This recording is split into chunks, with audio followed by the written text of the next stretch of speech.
Hablando con científicos. Un programa de cienciaes.com para divulgar los avances de la ciencia contados por sus protagonistas. Con Ángel Rodríguez Lozano. Hoy os invitamos a escuchar Transneptunianos. Hablamos con Noemí Pinilla Alonso.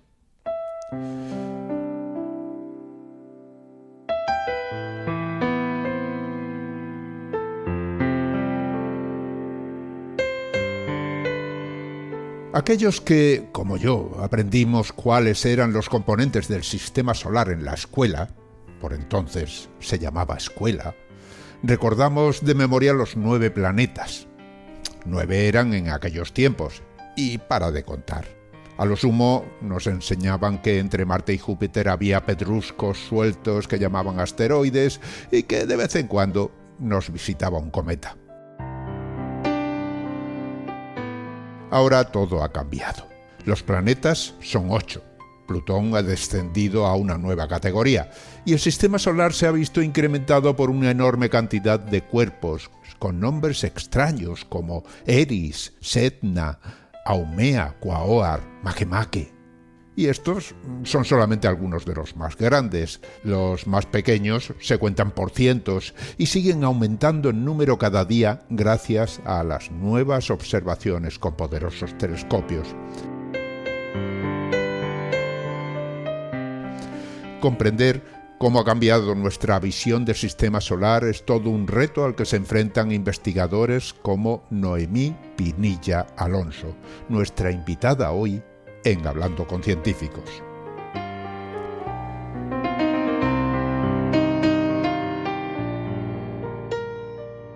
Hoy hablamos con Noemí Pinilla Alonso. Es científica asociada en ciencia planetaria en el Florida Space Institute de la Universidad de Florida Central, en Orlando, y es una persona que se dedica a estudiar los objetos transneptunianos. Y ahora nos explicará qué son. Bueno, ante todo un saludo. Gracias, Noemí, por participar en Hablando con Científicos.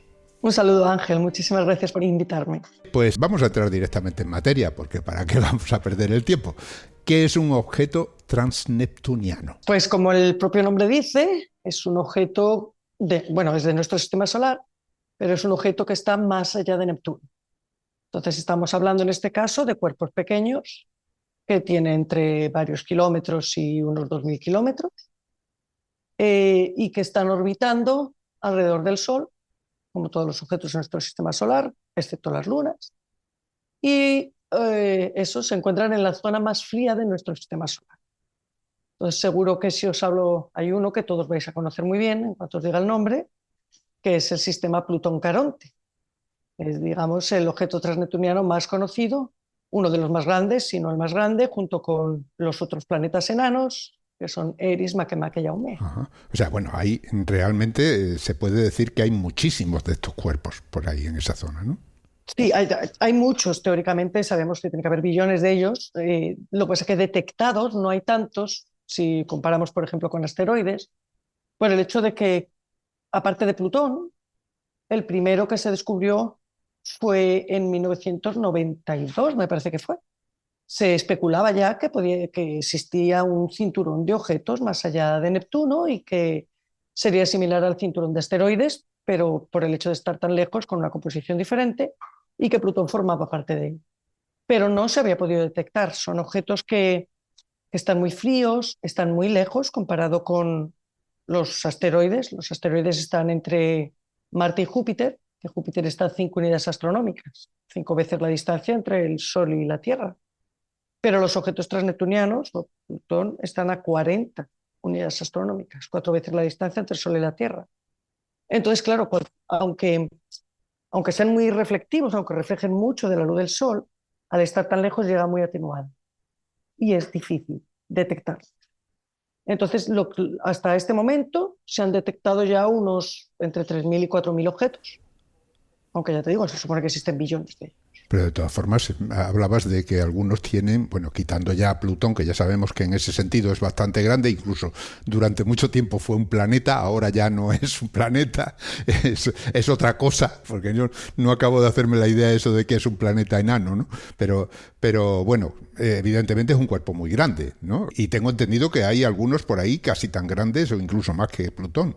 Exacto. De hecho, cuando se definieron lo que son los planetas enanos, o sea, no quiere decir que Plutón sigue siendo lo mismo que era y que ha sido todo este tiempo. Lo que pasa es que los hombres ponemos nombres a las cosas, las etiquetamos para entenderlas mejor. Si tú hablas de un planeta, pues sabes que tienes que comparar en tu mente de Mercurio a Neptuno, que son los planetas.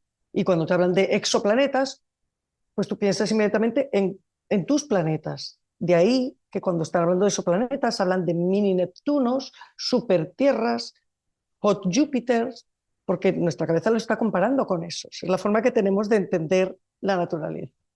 Entonces, Plutón sigue siendo lo mismo, pero ahora sabemos que es más comparable a otro tipo de objetos que no a los planetas. De hecho, se sabía por mucho tiempo que Plutón, o sea, cuando veníamos estudiando desde pequeños y decías, pues Mercurio, Venus, Tierra, Marte, son los planetas rocosos, comparten estas características y tienen más o menos estos tamaños. ¿Qué viene después de eso? Vienen los gigantes gaseosos, Júpiter, Saturno, Urano, Neptuno. Y después viene Plutón, que es distinto a todos ellos. Entonces ya se sabía que era diferente, tenía características diferentes, es mucho más pequeño que los gigantes gaseosos, no está formado de gas, sino que está formado de una superficie sólida de hielo. Ahora sabemos que es metano, que es nitrógeno, que es monóxido de carbono, sabemos que tiene agua por debajo. Y cuando se empezaron a descubrir los otros objetos transneptunianos y a observarlos, pues bueno, tampoco se parecía del todo a ellos, porque cuando observamos los otros transneptunianos lo que vemos son superficies formadas básicamente de agua y algún material que no sabíamos qué material era, pero que suponemos por comparación con otros lo que puede ser, que es un material que oscurece y enrojece, le da un color rojizo a la superficie. Y son complejos orgánicos muy procesados. Plutón, sin embargo, sabemos que tiene muchísimos volátiles. Hielo de metano, de monóxido de carbono, de nitrógeno. De repente, en el 2005, se descubrieron dos objetos transneptunianos muy grandes. Y cuando los observamos con la espectroscopía, que nos permite conocer qué hay en la superficie, zasca, tenían un espectro casi igual que el de Plutón, súper parecido al de Plutón. Y entonces ahí ya encontramos qué tipos de objetos son los súper parecidos a Plutón, que son los objetos transneptunianos más grandes. Todos estos tienen un tamaño de unos 2000 kilómetros de diámetro. Claro, porque ese espectro al final lo que nos trae es información de la composición, ¿no? De las sustancias Exacto. que hay en esa superficie que están reflejando realmente la luz del Sol. Exacto, es la mejor forma que tenemos de verdad saber qué hay en la superficie, de extraer lo que yo llamo la información composicional. Tú con fotometría puedes saber cuánto brilla un objeto, puedes saber aproximadamente la forma que tiene, puedes saber si tiene variaciones de brillo debido a que tenga actividad como un cometa. Incluso en cierto modo, si usas distintos filtros, que ya son distintos colores, usando distintos filtros sería como hacer un espectro de muy baja resolución. Puedes intentar entender si hay distintos materiales. Pero la espectroscopía, y cuanto de más alta resolución mejor, es como tomar muchísimos filtros. Es como si fuera el código de barras del cuerpo.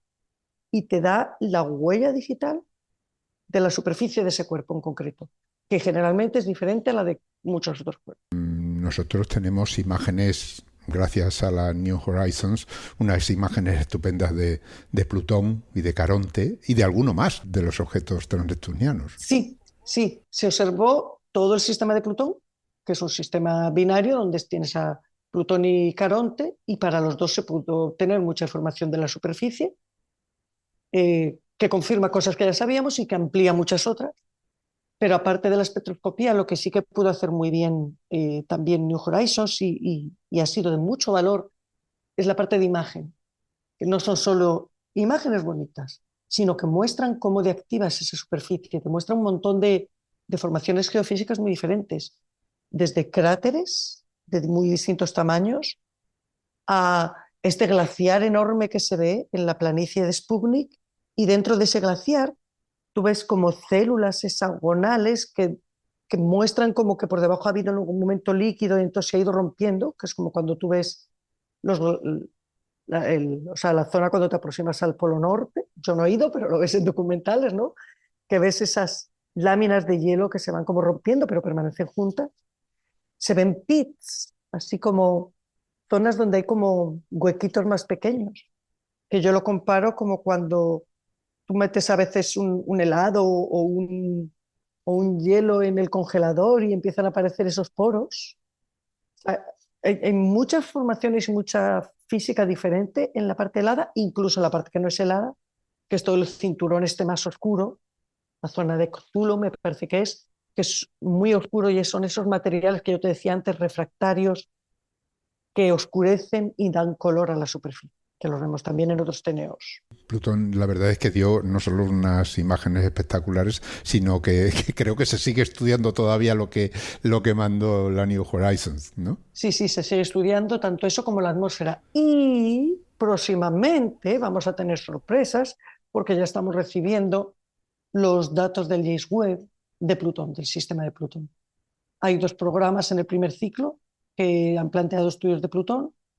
Uno es a través de espectroscopía en distintos puntos de la superficie, que se lo estoy liderando yo, y el otro es el estudio de la atmósfera, más a otras longitudes de onda y más térmico también y composicional. Y es muy interesante siempre porque, no solo porque el James Webb te va a dar cosas diferentes, porque estamos observando en longitudes de onda que New Horizons no cubrió, sino porque sabemos que la atmósfera de Plutón es dinámica. Plutón tiene un ciclo alrededor del Sol, se acerca, se aleja y eso produce sublimación y produce condensación. Y también tiene según se mueve, como el eje está inclinado, tú vas exponiendo más o menos la zona del norte, que sabemos que tiene una composición diferente a la zona del Ecuador, con lo cual hay circulación de esos vapores, esos gases que se subliman del hielo, van circulando en la superficie de Plutón y se van depositando en otras zonas más frías. Por eso es muy interesante siempre seguir estudiando Plutón. A pesar de que haya habido una misión, siempre hay que seguir estudiando. De hecho, ahora con James Webb tenemos ahí un instrumento maravilloso, ¿no? Que permite, como tú dices, estudiar cosas que no se podían estudiar con New Horizons o con el Hubble, por ejemplo. Sí, sí, exacto. Hubble y el Webb van a ser complementarios.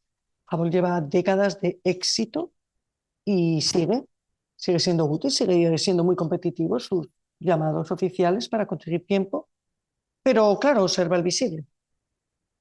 James Webb observa el infrarrojo y además el infrarrojo no solo hasta 5 micras, que es una parte que para los transneptunianos es totalmente nueva y para muchos asteroides, sino que después con MIRI puede estudiar hasta 30 micras. Sí, cuando hablas de micras, realmente lo que estás haciendo es, digamos, porciones de ese espectro electromagnético, es decir, como si fueran colores distintos, ¿no? Exacto. Si habláramos del visible diríamos colores, pero ahí extendemos más la posibilidad de observación. O sea que hay ahí una serie de observaciones que antes no se podían hacer, claro, simplemente porque no teníamos el instrumento adecuado. Ni teníamos el instrumento ni estaba en el espacio, exacto. Y lo que te iba a comentar, sabemos, cualquiera que le interese un poco la astronomía, sabe que cuando tú observas un objeto en rayos X, rayos gamma, en el visible, en el infrarrojo, en radio, el objeto es diferente. Y es diferente porque estamos viendo distintos procesos que cada uno está asociado a una energía. Tú puedes ver procesos muy calientes de estrellas que tienen explosiones supermasivas y demás, y después puedes ver procesos más fríos, que es a lo mejor cómo avanza las capas externas que han sido expulsadas de esa estrella, cómo avanzan y se van enfriando y la parte del calor que generan esos materiales que están alrededor. Entonces, hablar de diferentes colores es hablar de distinta física. Y no hay nada mejor que tener todos los colores sobre un objeto para realmente entender qué está pasando. Claro, y en ese sentido tú decías que ahora con el James Webb se puede obtener, digamos, imagen de unos colores, vamos, hablamos de colores en sentido figurado, porque evidentemente nosotros no podríamos verlo con nuestros ojos porque está fuera del rango de nuestros ojos, ¿no? Pero sí, digamos, con una luz, podemos decir, determinada, ¿no? Que decías de 5 micras y 30 micras. Nunca se había podido observar. Bueno, a ver, Spitzer, por ejemplo, Spitzer observó hasta 5 micras, pero era mucho más pequeño, no tenía tanta potencia como tiene el James Webb. Y, por ejemplo, para transneptunianos nunca pudo hacer espectroscopía. Hizo fotometría en solo 2 colores, cubría todo el rango que va de 3 a 5 micras, y ahora mismo ahí tenemos cientos de puntos, o sea, como si fueran cientos de filtros. Entonces, el conocimiento que teníamos con Spitzer nos daba pistas de lo que podía ver. Lo que ahora estamos viendo nos demuestra que algunas cosas de las que pensábamos eran verdad y nos está mostrando cosas que no habíamos pensado. Estamos viendo muchísimas cosas nuevas. ¿Y qué se está viendo? Si me puedes adelantar algo. Sí, hombre, algo te puedo contar, pero lo que sí te puedo decir es que por primera vez, por ejemplo, para los objetos transneptunianos, estamos observando de verdad toda la diversidad que existe en el cinturón. Diversidad de composición. Sabíamos ya a través de la fotometría, por ejemplo, o a través de estudiar el albedo, que el albedo se estudió a 100 micras y demás con otra misión espacial. El albedo es la cantidad de luz que reflejan del Sol. Y claro, la cantidad que reflejas depende, le estás restando lo que absorbes, y lo que absorbes lo determina lo que hay en la superficie, ¿vale? Y la temperatura de ese objeto. Entonces, sabíamos, por observaciones anteriores, que había mucha diversidad en los objetos transneptunianos. Pero cuando hacíamos espectro desde Tierra, lo único que veíamos era agua. Agua, agua, agua en distintas proporciones. Y un color diferente que nos decía que, bueno, es probable que unos tengan más orgánicos y es probable que unos tengan más silicato. O sea, cuando tú dices que veías agua, es que dentro de esa señal que procede del lugar, las moléculas de agua se han comido una parte de la radiación solar, ¿no? Y que solo se la come el agua. Exacto. Cuando yo hablo, yo soy muy cuidadosa en eso, ya no me cuesta porque lo he hecho durante estos años. Cuando yo hablo de lo que vemos, es porque estamos detectando realmente una banda de absorción. Y cuando digo pensamos que puede haber, es porque vemos indicios, pero no tenemos una absorción. Entonces, si no tenemos una absorción, podemos pensar que puede haber algo, pero no tenemos la prueba real de que existe. Claro, la prueba real sería ir, coger una cucharada y traerla a tierra, pero como eso no lo vamos a tener en muchas décadas, pues la prueba real es tener una absorción. Una absorción, o sea, quiere decir que es una cantidad de energía de una frecuencia determinada que la absorbe el agua y por lo tanto no nos la devuelve. Exacto. Y entonces eso lo vemos cuando hablo de un espectro, lo que tenemos es un continuo, como si fuera una línea que puede estar plana por completo, que te diría que la superficie de ese objeto es igual a la del Sol, puede estar inclinada, que es lo que yo llamo un enrojecimiento. Si está inclinada de forma que tú tienes más luz en las partes más rojas, por eso lo verías rojo. Y después sobre ese continuo, más rectito o más inclinado, a ciertas longitudes de onda, en ciertas partes, me falta luz. Es decir, veo una banda de absorción. Esa banda de absorción es la prueba de que existe un material. Lo otro son indicios. Claro, esas son las famosas rayitas negras que aparecen en los espectros, ¿no? Exacto. Que en nuestro caso, como son materiales sólidos, son bandas muy anchas, no son líneas finas como estamos acostumbrados a ver en las atmósferas. O sea que ahí detectabais entonces agua. Agua, entiendo, en estado sólido, o sea, helada, ¿no? Exacto. Agua helada. Para Plutón, Eris y Makemake detectábamos mucho metano, por ejemplo, pero no detectábamos nitrógeno. Para Plutón sí, se detectó nitrógeno y monóxido de carbono. Y después hay como 3 objetos solo en los que creemos que tenemos, desde el espectro de Tierra, prueba de que hay metanol, que después se ha observado en Arrokoth con New Horizons. Pero tenemos alrededor de 100 espectros y eso era lo único que veíamos. Agua y algo que enrojece. Bien, eso era antes de contar con el telescopio James Webb, ¿no? ¿Qué es lo que aporta entonces ese nuevo instrumento?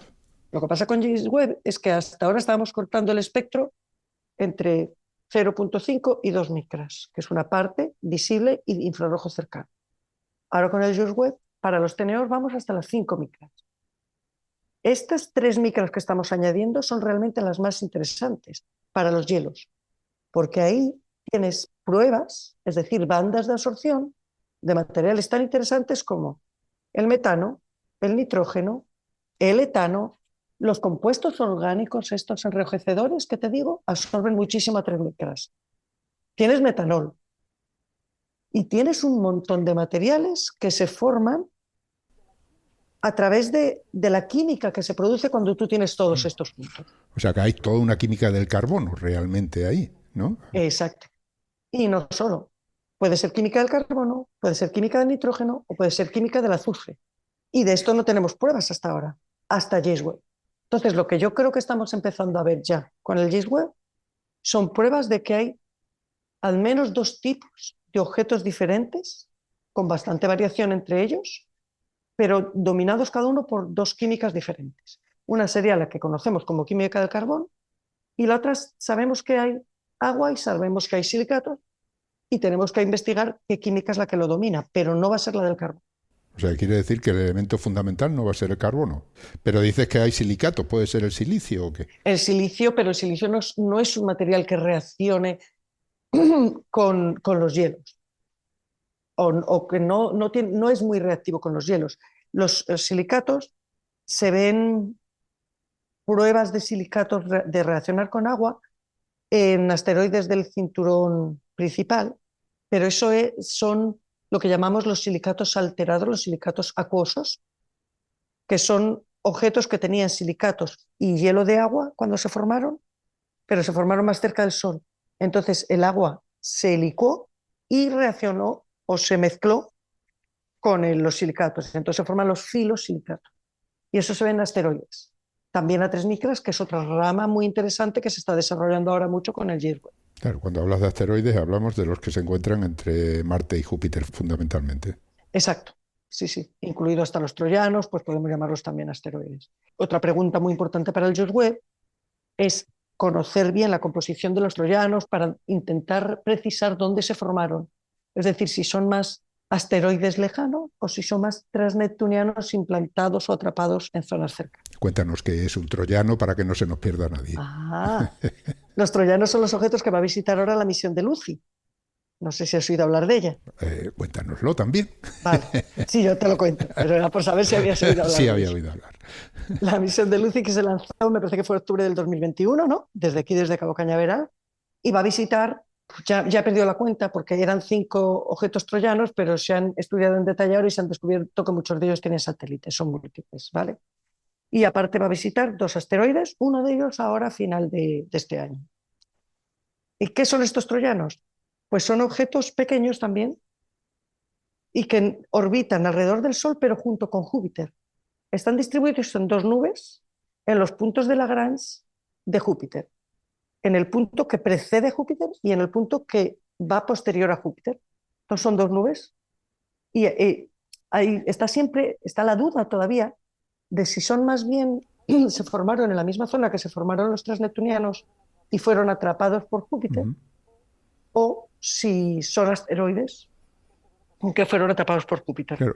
O sea que al final son cuerpos que son capturados, digamos, por Júpiter en unos puntos muy especiales, de manera que por un juego de atracción gravitatoria lo acompañan siempre, ¿no? Por delante y por detrás. Bueno, de hecho el JACE-Webb lo tenemos también en uno de esos puntos, pero de la Tierra, ¿no? Sí, lo que pasa es que es un punto diferente. De puntos de Lagrange hay muchos, dependiendo de la geometría. Este no sé si es el 4 o el 5, y entonces no está en la misma órbita de la Tierra, sino que está alineado con la Tierra y el Sol más alejado. O sea que esos troyanos que va a visitar la misión Lucy acompañan siempre a Júpiter, y lo que se trata de averiguar es un poco su historia, es decir, hacer un poco de arqueología espacial. De hecho, la nave tengo entendido que se llama Lucy en honor al Australopithecus afarensis, el Lucy, cuyos restos fósiles se descubrieron hace tiempo y hablan de la historia de la evolución de los homínidos.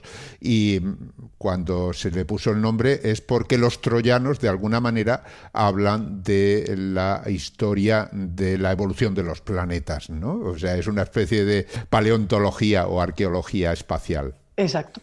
Bien, pero antes de que llegue esa nave hasta allí, la verdad es que con el James Webb se están consiguiendo un montón de datos que antes no se tenían sobre todos estos cuerpos. Y de hecho, acabas de asistir a un congreso en el que se han estado presentando datos y discutiendo sobre los datos conseguidos recientemente por el James Webb. La verdad que estoy, cada vez que voy a un congreso de estos de web, como el que fui la semana pasada, me excito, ¿no? En el sentido de que dices, estamos viviendo una época única en el sistema solar, porque siempre que hablamos de estos objetos pequeños, durante las 2 décadas que yo llevo hablando de ellos, cuando intentas hablar del interés, cuando pones una propuesta, por ejemplo, para que te den tiempo de observación, o pones una propuesta para que te den dinero, tú tienes que mostrar que no solo te interesan a ti y que no solo interesan a tus compañeros que estudian esos objetos, sino que le interesa a todo el mundo.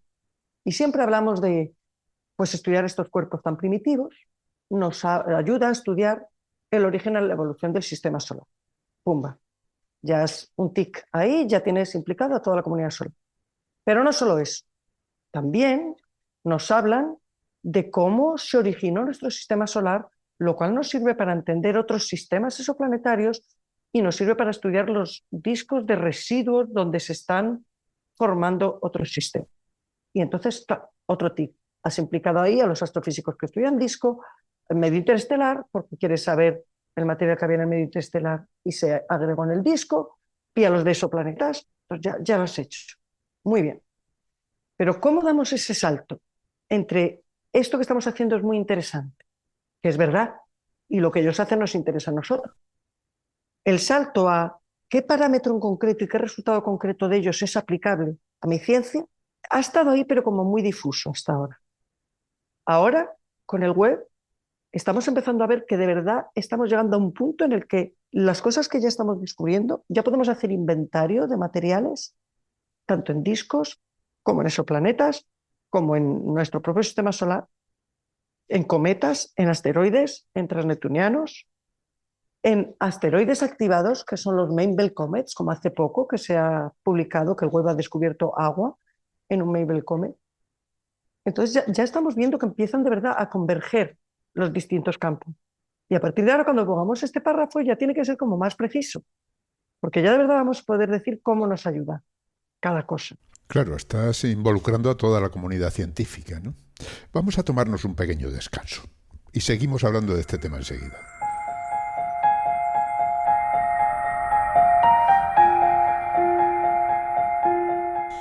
Estáis escuchando Hablando con Científicos, un podcast de cienciaes.com para divulgar la ciencia de la mano de sus protagonistas. En nuestra página web podéis encontrar más de 400 entrevistas con científicos de todas las disciplinas. Os invitamos a escucharlas y compartirlas en redes sociales con vuestros amigos y conocidos.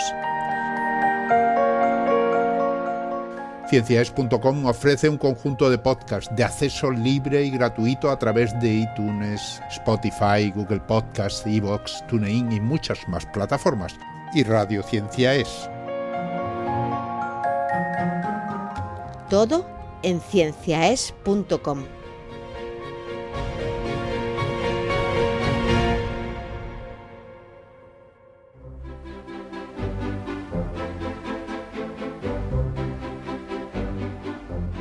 Continuamos hablando con Noemí Pinilla Alonso. Es científica asociada en ciencia planetaria en el Florida Space Institute, en la Universidad de Florida Central, en Orlando, en Estados Unidos.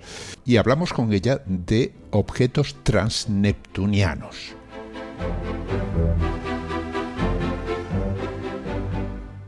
Noemí, decías que a raíz de estos encuentros, estos congresos, como el que has asistido recientemente sobre el James Webb, tenías la sensación de que estamos en un momento de investigación único, ¿no?, por la cantidad de datos que se están obteniendo y que no se tenían antes. porque primero nos centrábamos solo en la Tierra porque era lo único que valorábamos, después los planetas, los satélites, cometas, en fin, y así, y ahora ya se engloba todo un conjunto de cuerpos que es muy numeroso, ¿no? Tú lo estás diciendo, o sea, todos esos objetos transneptunianos abundan, claro, ocupan un espacio muy amplio, ¿no? Sí, claro, tú fíjate que hablamos de que están más allá de Neptuno, pero también estamos incluyendo otro tipo de población que se llaman los centauros, que son objetos en transición que vienen de los transneptunianos, pero que en realidad están en la zona de los planetas gigantes. Entonces, en realidad estamos hablando de cuerpos originados en la parte más externa del sistema solar, pero que están entre 5 unidades astronómicas hasta Neptuno. Después tendríamos los transneptunianos normales entre Neptuno y a lo mejor unas 100 unidades astronómicas, y ya nos vamos a cuerpos como Sedna, que creemos que son cuerpos que vienen de la nube de Oort y están ingresando en nuestro sistema solar más cercano. O sea, esa nube de Oort es la parte más alejada, ¿no?, del Sol. Sí, eso es algo que no hemos podido observar jamás, porque está, no sé si a miles de unidades astronómicas o 10.000 de unidades astronómicas, y sería una reserva de cometas enorme que creemos que existe porque observamos cometas que nos visitan de vez en cuando, que solo podemos explicar si vienen de ahí. Claro, eso es lo que te iba a decir. Nosotros no hemos podido, digamos, visitar Marte y recoger muestras y traerlas a la Tierra, pero sí tenemos meteoritos que proceden de Marte y eso nos hablan. Y en ese sentido los cometas nos hablan de todos esos cuerpos, ¿no? Porque vienen de allí. Claro, tenemos 2 tipos de cometas, básicamente. Los de la familia de Júpiter, que son los que nos visitan más frecuentemente, que vienen directamente de los centauros y de los transneptunianos, y después los de largo periodo, que los vemos una vez cada muchísimo tiempo, que esos vendrían de la nube de Oort. Y esa composición que se ha estudiado de algunos de los cometas que han ido pasando, nos hablan también, coincide con la composición que ahora estáis detectando con el web. Ese es otro paso que vamos a poder dar ahora. Muy bien, ya tenemos gente que está queriendo buscar relaciones entre lo que yo estoy viendo entre los transneptunianos y las 2 o 3 clases de cometas que se han detectado. Y fíjate qué curioso que hay un tipo de cometas del que se lleva hablando tiempo, que se llaman carbon depleted, es decir, tienen pocos materiales basados en carbono. Y si te das cuenta, yo hace poco te hablé de que yo creo que estoy observando 2 tipos de química en los transneptunianos, y una era pobre en carbono. Entonces estaríamos probablemente, vayamos a poder hacer el link entre la composición y la diversidad de los cometas y la de los transneptunianos. Sí, por eso se está cerrando, digamos, la información del conjunto del sistema solar, como decía, ¿no? O sea, con todas estas cosas. Bueno, se está cerrando en parte y se están abriendo un montón de ventanas nuevas. Sí, eso es lo bueno que tiene la ciencia, ¿no? Eso es inacabable. Cuanto más se sabe, más preguntas se hace uno. Cuando lo quiero resumir, brevemente siempre digo muchas tesis van a salir de aquí. Así que si, como dices, están escuchando estudiantes y les interesa, que vayan leyendo, que se mantengan alerta, que de aquí van a salir muchas tesis y posibilidades para ellos. Tengo entendido que tú llevas concretamente uno de estos proyectos que se están estudiando con el James Webb y que va enfocado a estudiar esos objetos transneptunianos. Sí. Lógicamente eso no se apunta, digamos, al azar. Tendréis seleccionado una serie de objetivos para ir estudiando. Sí, lo que intentamos fue seleccionar, pero mi selección era para tener de todo. Y por eso lo que yo pedí fue lo que se llama un large program, un programa grande, que son los más costosos en tiempo en el James Webb. Claro, yo quería tener de todo porque me parecía, y se está probando que ha sido así, que James Webb era una oportunidad única que íbamos a tener, que teníamos ahora por primera vez en los 30 años que llevamos estudiando transneptunianos. Y que estábamos tan limitados en estos 30 años que hemos hecho muchísima buena ciencia y hemos aprendido muchas cosas, pero teníamos una barrera muy grande, que eran las 2 micras y la atmósfera de la Tierra. Se sabe mucho, pero de aquello que se podía observar, lógicamente. Claro. Ahora de repente nos quitaban esas 2 barreras y era como, chicos, yo no voy a esperar otros 30 años a ir estudiando estos objetos uno a uno. No, a mí dádmelo todo. Que yo tengo todas estas preguntas que hemos ido planteando en estos años que quiero resolver. Y para eso necesitaba una muestra muy, muy variable. Entonces, mi selección fue quiero tener de todo. Claro, cuando hablas de tener de todo, ¿qué haces? ¿Escoges uno más grande? Quiero tener otro de más... todo en tamaños. En tamaño. Por ejemplo, yo tengo objetos pequeños y tengo no los más grandes, porque los más grandes ya los habíamos puesto con una propuesta de tiempo garantizado anteriormente, pero sí que tengo objetos desde las 700 kilómetros hasta un par de decenas de kilómetros, ¿vale? Quiero tener de todo en colores, que os decía que veíamos mucha variación de colores y pensábamos que eso podía significar algo.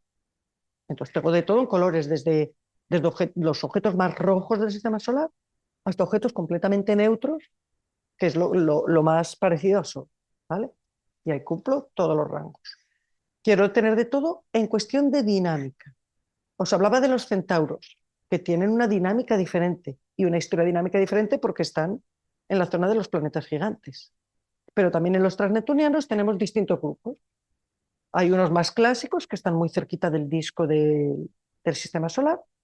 Hay otros que están en resonancia con Neptuno y que alcanzan inclinaciones y excentricidades más grandes porque están como protegidos de la influencia de Neptuno porque van en resonancia con él. Sí, cuando hablamos en resonancia es que al final giran alrededor del Sol siguiendo, digamos, un número determinado de vueltas cuando Neptuno da una vuelta, ¿no? Claro, o sea, que se encuentran, digamos, periódicamente se encuentran más o menos en el mismo punto, ¿no? Sí, que es lo mismo que pasa entre la Luna y la Tierra. Sí. Pues eso sería. Entonces yo quería tener diversidad de clases dinámicas porque eso me indica una historia evolutiva diferente. Tengo también diversidad de albedo, que los albedos es cuánta parte de la luz del Sol reflejan. Entonces sabemos que Plutón, los dwarf planets, los planetas enanos, reflejan un 60% de la luz que reciben del Sol, o un 80% Haumea. Reflejan muchísima. ¿Por qué? Porque tienen muchos volátiles en la superficie, son puro hielo. Sin embargo, tenemos transneptunianos que reflejan solo un 10% de la luz que reciben del Sol. ¿Qué tienen estos objetos en la superficie que absorbe tanto? Yo lo quiero saber, esa es otra pregunta. Entonces, ese es el tipo de diversidad que yo quise cubrir. Pero ahí tienes una dificultad añadida, ¿no? Porque si reflejan poco, tenéis poca luz para estudiar, ¿no? Claro, y también generalmente tienes un bias, porque de los que son tan oscuros, los que se han descubierto suelen ser los mayores. Claro, porque los más pequeños no se ven, ¿no? No se ven porque reflejan poca y tienen poca superficie para reflejar y reflejan poco de la que reciben.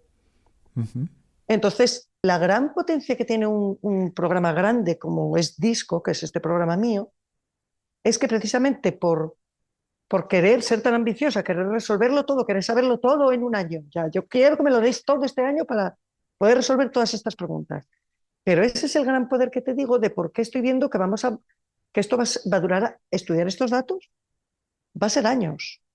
Ahora estamos empezando a publicar ya lo más obvio, pero va a tener tantas implicaciones para otros campos, como te decía antes, que van a ser años y décadas de que vamos a seguir viendo referencias a todo este trabajo. Cuando hablas de observar todo, eso son horas de observación y supongo yo que para el James Webb habrá poco menos que tortas Sí. por conseguir un espacio de observación, ¿no? Sí, de hecho, Disco es el único programa grande que se ha aprobado en el primer ciclo y el segundo. El único del sistema solar que se ha aprobado. Y yo hablo de observarlo todo, pero bueno, me refiero a un representante de cada una de estas propiedades.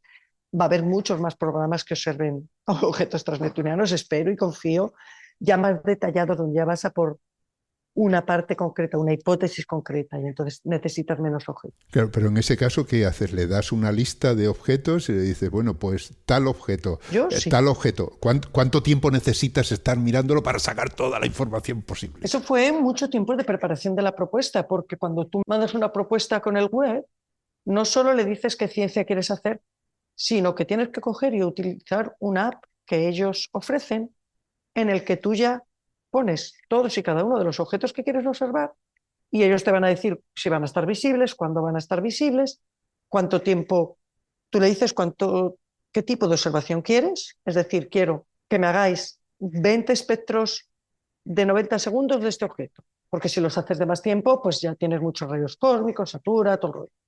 Entonces, quiero que me hagáis 20 imágenes de este objeto de 90 segundos cada uno a lo mejor. Y ellos te dicen, vale, muy bien, eso son 15 minutos o lo que sea, pero en realidad tu observación va a durar 1 hora y media porque hay que apuntar el telescopio, hay que preparar el instrumento, hay que poner el prisma que tú quieres, hay que girar el derrotador. Eso lo hace la app, pero tú tienes que darle la lista de todos los objetos que quieres hacer y la configuración del instrumento de qué es lo que quieres, qué tipo de observación quieres hacer. Pero imagino que eso ya es una cuestión personal, ¿no? Que de todos esos objetos habrá alguno que a ti te interesa más que los demás por alguna razón. ¿Qué te lleva a escoger? Pues la verdad que no, de estos no. ¿No? No. Yo lo que hice fue decir, vamos a ver, bueno, sí, los cortes claros que puse fueron, el primero fue, quiero que sean objetos que hayan sido observados por un Large Program que hubo anterior con otro telescopio que fue el Herschel europeo, que entonces, porque para esos existe el diámetro y existe el albedo. Y eso solo existe para unos 200 objetos. Y entonces, si yo de verdad quiero entender bien el objeto, necesito que esto se sepa, ¿vale? Entonces, seleccioné toda esa lista. Lo siguiente que miro es que tengan una órbita bien determinada, porque el web no va a estar buscando este objeto, va a apuntar y tomar los espectros en el punto que yo le diga. Entonces, si la órbita no está bien determinada, igual no lo ve. Ese es otro corte. El siguiente, que no esté en el plano de la galaxia, porque si está en el plano de la galaxia va a haber muchas estrellas de background y me puede coincidir encima el objeto y entonces voy a perder la observación. ¿Vale? Y después ya dije, pues vamos a coger A por magnitud. No quiero que la observación dure más de tanto, porque quiero que sea una observación ágil para que sea fácil de ejecutar todo. Y entonces, pues ya cortas a una magnitud 22.4, lo que sea. Y no puedo repetir los objetos que ya hizo el GPO. Todas esas son las consideraciones que yo fui haciendo. Y entonces, después de eso, fui cogiendo los más brillantes, de lo que me quedaban los más brillantes, y cogí 10 de cada clase dinámica que tenía. Y entonces eso me sumó 59 objetos. Y dije, bueno, pues 10 es un número bueno para tener variación. Y efectivamente mostré que tenían distintos colores, porque tú les tienes que demostrar que la muestra que has seleccionado te sirve para hacer toda esa ciencia que tú dices que quieres hacer. No seleccionas al azar. O sea, tienes que pasar ahí un examen en toda regla, ¿no? Bueno, en la ciencia que yo hago te estás examinando continuamente. Claro. Te examinas cada vez que presentas una propuesta de observación, cada vez que presentas una propuesta de fondos, cada vez que mandas tu currículum para estar en un comité. Esto es una oposición continua. De todas formas, todo esto lleva un tiempo, ¿no? ¿Estáis todavía con ello o ya tenéis bastante información? Tenemos el 90% de la muestra ya. Ajá, vaya. Ya hemos mandado un artículo a publicar hace poco, uno de las personas de mi grupo, y estamos trabajando en otros 2 o 3. Vaya, pues bueno, va bien. Va bien. Y más que va a salir. Y vaya, me lo imagino. Creo que vamos a tener que hablar en alguna otra ocasión, ¿eh? Para que nos sigas contando historias de estas. Sí, hombre, sí. Seguro. De todo lo que se va descubriendo, porque ya estáis analizando lógicamente esos datos. Dices que has sacado incluso algunos artículos, ¿no? De lo que habéis visto y puedes contar, puedes adelantarnos alguna cosa de algún objeto en concreto, digo por ponerle nombre y apellidos. A ver, de algún objeto en concreto, es que los míos no tienen nombres y apellidos conocidos. Ya. Pero déjame pensar si puedo compartir algo del resto. Por ejemplo, en este último meeting que hemos estado, se han presentado ya espectros de Plutón. Uh-huh. Y de Tritón. De Tritón. Tritón es una luna de Neptuno, ¿no? Sí. Tritón es un satélite, una luna que se cree que es un transneptuniano capturado, por ejemplo. Y se han presentado también espectros de Makemake y de Haumea, que son los otros planetas enanos. Entonces, con Plutón lo que estamos viendo es que el espectro está dominado por el metano, que ya lo sabemos que la superficie de Plutón tiene también mucho nitrógeno y mucho monóxido de carbono, pero el metano es que es una molécula muy activa, entonces el espectro está dominado por metano. Pero también se ve monóxido de carbono, se ve nitrógeno. ¿En todos ellos o solo en Plutón? En distintas proporciones, en unos y otros. Ajá. También hay otros que estamos estudiando, que son otros transneptunianos grandes, que ya no están dominados por metano, que lo que más claro se ve es, por ejemplo, el etano, en lugar del metano, que es otro compuesto. Otra cosa que te voy a comentar, porque ya eso es un comentario continuo en la comunidad, es, por ejemplo, en este cinturón transneptuniano hemos detectado un material que se había detectado en todo el sistema solar, pero que no se había detectado todavía en ningún transneptuniano, ni siquiera en Plutón, que es el dióxido de carbono. Y estamos viendo que hay mucho. O sea, que el monóxido sí. Monóxidos no se había detectado en estos tampoco. Tampoco. Ya te digo, eso no se había visto agua. Ujú. Pero es curioso además porque ni siquiera cuando se visitó Plutón con New Horizons detectaron el dióxido de carbono. Básicamente porque no cubrían estas longitudes de onda. Sin embargo, sabemos que hay mucho dióxido de carbono en el cinturón transneptuniano, mucho monóxido de carbono también, no en todos los objetos. El dióxido aparece en todos, independientemente de que sean grandes, pequeños, rojos, azules, lo que sea. Entonces, esa es una de las principales novedades que tenemos del cinturón de objetos transneptunianos. ¿Qué valor tiene el dióxido de carbono para que sea, digamos, tan importante? Pues, ¿sabes lo que pasa? Que cuando se forman estos objetos, incluidos los planetas, incluido la Tierra, incluidos los asteroides, se forman a partir de un disco, que siempre hablamos de un disco de polvo y de gases, ¿vale? Y luego, dependiendo si estás más cerca de la protoestrella, que además es mucho más activa, mucho más temperatura en el momento en que se está formando esto de los discos, dependiendo de cómo de cerca estés de esa protoestrella, la temperatura es más alta. Entonces, los materiales más volátiles, que después se pueden condensar en forma de hielo, desaparecen en las zonas cercanas por completo. Por eso los asteroides son básicamente roca, metal y trazas de agua. Claro, o sea, se evaporan o se subliman y se convierten en gas y son, entiendo, arrastrados incluso por el viento solar y llevados fuera. Sí, sí, desaparecen. Sin embargo, en las zonas más alejadas sí que se mantienen esos materiales. Pero no se mantienen todos. Incluso en las zonas más alejadas tú puedes ir trazando lo que se llaman las líneas de nieve, que claro, dependiendo de cómo de volátil es el material, el menos volátil es el agua. Entonces, por eso podemos detectar agua en objetos del cinturón de asteroides, porque incluso en esos se ha mantenido el agua. Sin embargo, en esos el monóxido de carbono, el dióxido de carbono, el metanol, el tal, el cual, no se mantienen. Te vas un poquito más lejos y ya tienes que el metanol se puede mantener. E incluso moléculas de nitrógeno. No el nitrógeno, pero nitrogenadas. Entonces, los objetos que se hayan formado en esta otra zona van a tener estos materiales. Te vas un poco más lejos y ya empiezas a tener los azufres. Te vas más lejos y tienes mucho metano. Entonces, si somos capaces de ver qué materiales hay en distintos objetos que tienen distinta historia dinámica, creemos que podemos empezar a trazar el gradiente de ingredientes en el disco protosolar. Que hasta ahora solo decíamos la línea de nieve del agua o la del metano para los plutones y demás. O sea, que realmente te están contando la historia del sistema solar, ¿no? De la formación del sistema solar. Eso fue muy bonito. Fíjate, acabas de llegar porque hace un momento dijiste, tenemos una imagen completa de nuestro sistema solar actual. Y te iba a haber comentado yo, y también tenemos un retrato, como una Polaroid, del origen del sistema solar. Pero mira, has llegado tú dentro de la conversación que hemos ido teniendo. Eso es lo bonito de este proyecto ahora y de esta situación, y es que estamos estudiando dos niveles diferentes del sistema solar. El actual y el primordial. Muy interesante, la verdad es que podríamos estar hablando aquí horas y horas. Hay montones seguro. de preguntas que tengo por ahí que las tengo que dejar para otra vez porque el tiempo se nos echa encima siempre, ¿no? Y bueno, y a mí me gusta en todos los programas, en primer lugar, que hables del equipo, porque estás hablando, bueno, yo escojo ahí esos 59 objetos que decías, ¿no? Pero eso no lo haces tú solita, ahí tiene que haber mucha gente, ¿no? Y es algo que me gusta. Yo cada vez que doy una charla de disco, mi primera transparencia es mi grupo, nombrados uno a uno.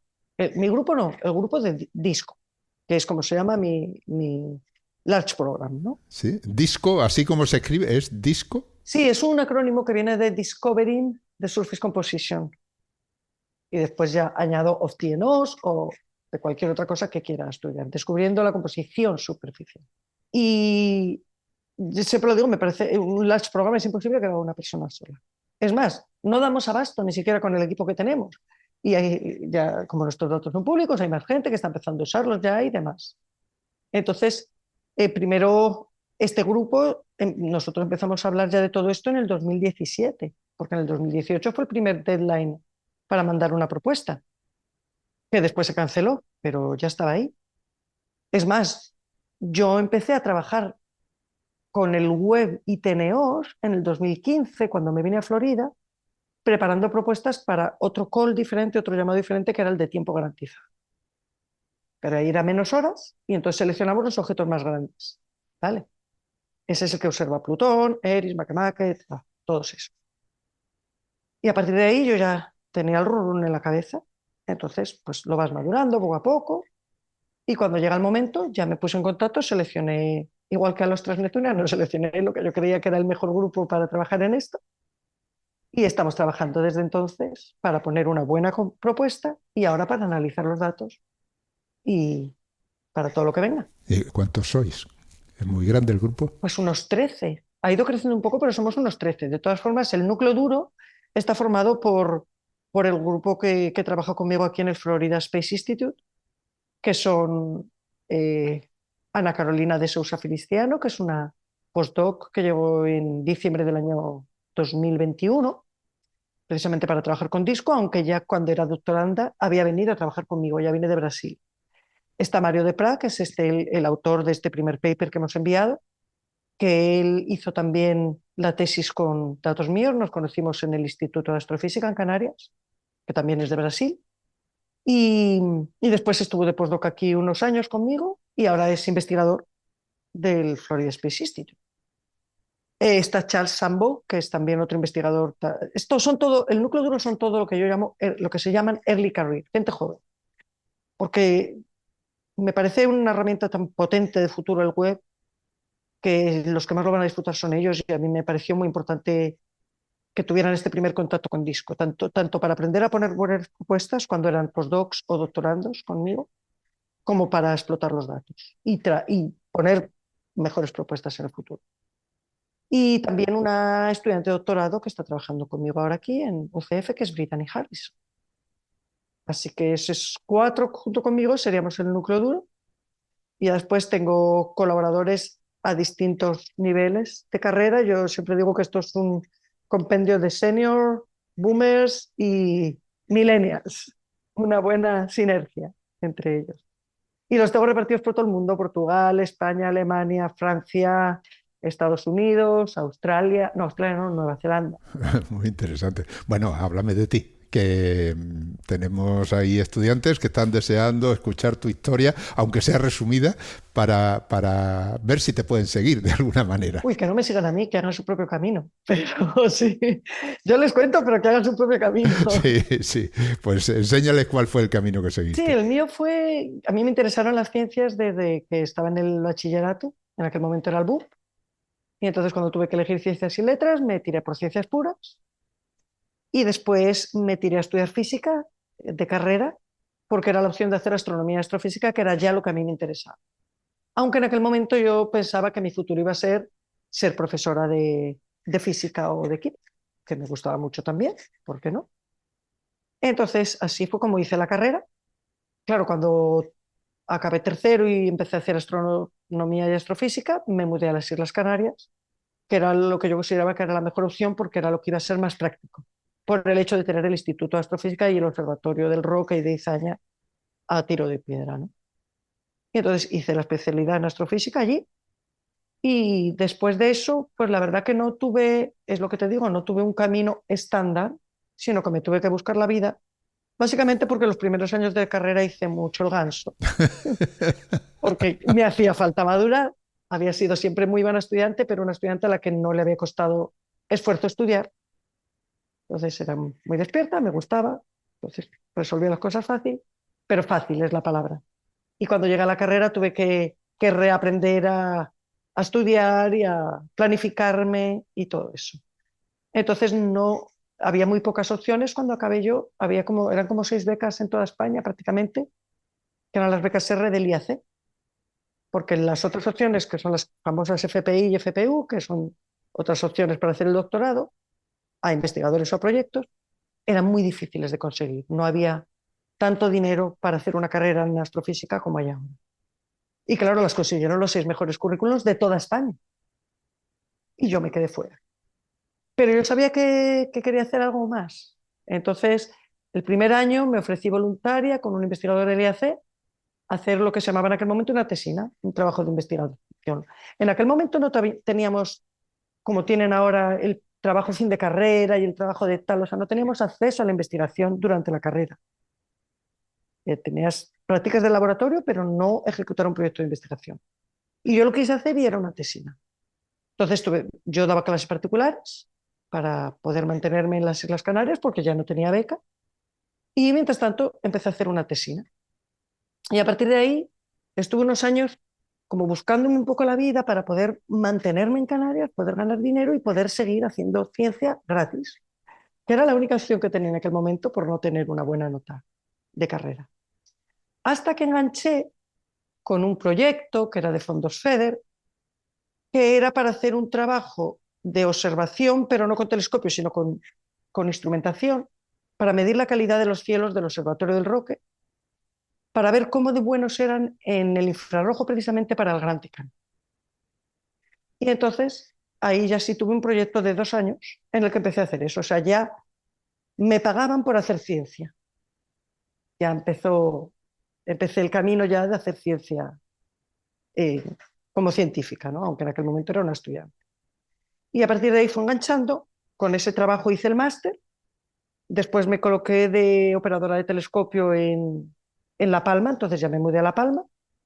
Y estuve trabajando, mientras era operadora del telescopio, en lo que era mi tiempo libre, hacía una tesis. Y empecé a trabajar ya en objetos transneptunianos.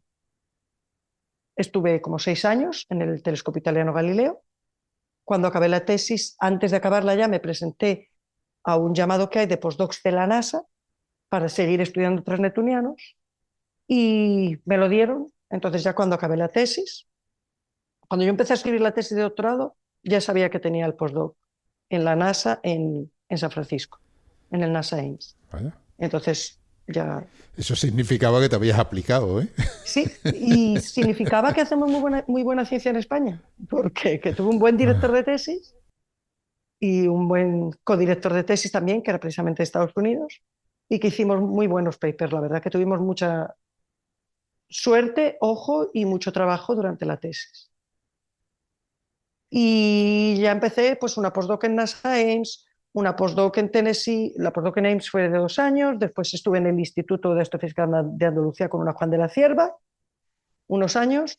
Decidí dejarla no por el grupo de ciencias, sino por la situación de la política científica en España, coincidió con la crisis económica, y consideré que si me quedaba en España iban a limitar mis opciones de futuro. Entonces volví a Estados Unidos y estuve 3 años en Tennessee. Y después fue cuando me ofrecieron empezar a trabajar más relacionada con el web. Y ya me vine para aquí, para Florida, y desde entonces. Muy interesante. ¿Qué le dirías a un estudiante que nos esté escuchando y quiera pues tirar por ese camino? O estudiar, por ejemplo, los objetos transneptunianos. Pues que si lo que le gusta es la ciencia pura, es hacer un tipo de carrera como la que yo lo hice, que estudie mucho, que mantenga la mente muy abierta, que tenga un currículum diverso, porque nosotros hacemos muchas cosas. Tienes que saber física, tienes que saber química, tienes que saber matemáticas, tienes que saber programación, por supuesto.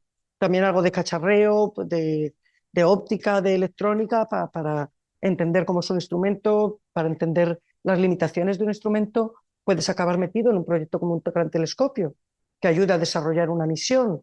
Entonces vas a necesitar esa parte instrumental también. No tienes que aprenderlo todo durante la carrera, pero tienes que aprender las bases para después poder tener eso. Y después también que mantenga una mente abierta en el sentido de que hay muchas formas de trabajar relacionadas con la astronomía y astrofísica.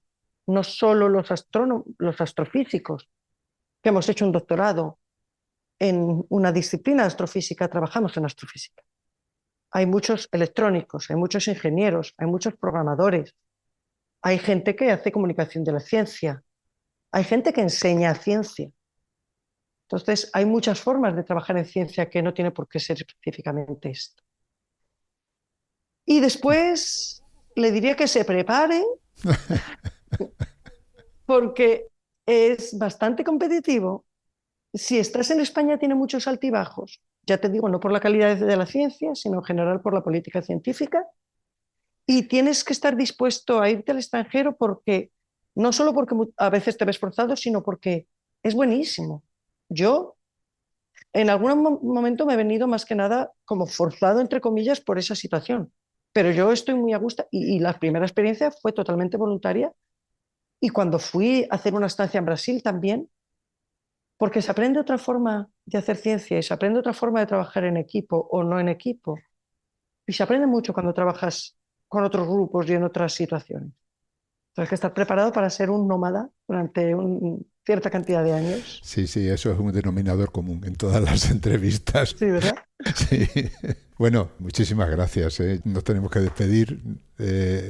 Yo lo que sí te pediría es que más adelante, cuando ya tengáis más resultados y pase un tiempo, pues que nos sigas contando cosas sobre estos objetos transneptunianos que a partir de ahora, pues ya seguro que están ahí en la mente de todos los que nos escuchan. Perfecto. Tengo previsto contar mucho más de lo que estoy haciendo, de lo que puedo contar ahora, pero ahora lo que pasa es que hay que estar enfocado en publicar y en el momento que publiquemos contaremos con vosotros. Y gracias por darme este ratito tan bueno. Ha sido muy agradable charlar contigo. Hemos hablado con Noemí Pinilla Alonso. Hemos dicho que es científica asociada en ciencia planetaria en el Florida Space Institute de la Universidad de Florida Central en Orlando.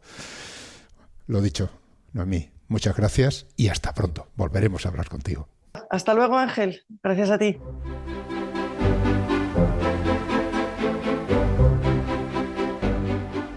Y como siempre, antes de despedirnos, tengo que recordaros que Hablando con Científicos y el resto de los podcasts de cienciaes.com son posibles gracias a vuestras donaciones. Es nuestra única fuente de ingresos. Así que, si escuchas nuestros programas, si te gustan y todavía no te has unido al grupo de mecenas, ánimo, únete. Visita cienciaes.com, pulsa el botón de donar y elige cualquiera de las opciones que ahí se ofrecen, ya sea a través de patreon.com/cienciaes, a través de PayPal, por transferencia o haciéndote fan a través de iVoox. Gracias por escucharnos y por compartir con nosotros la ilusión por la ciencia.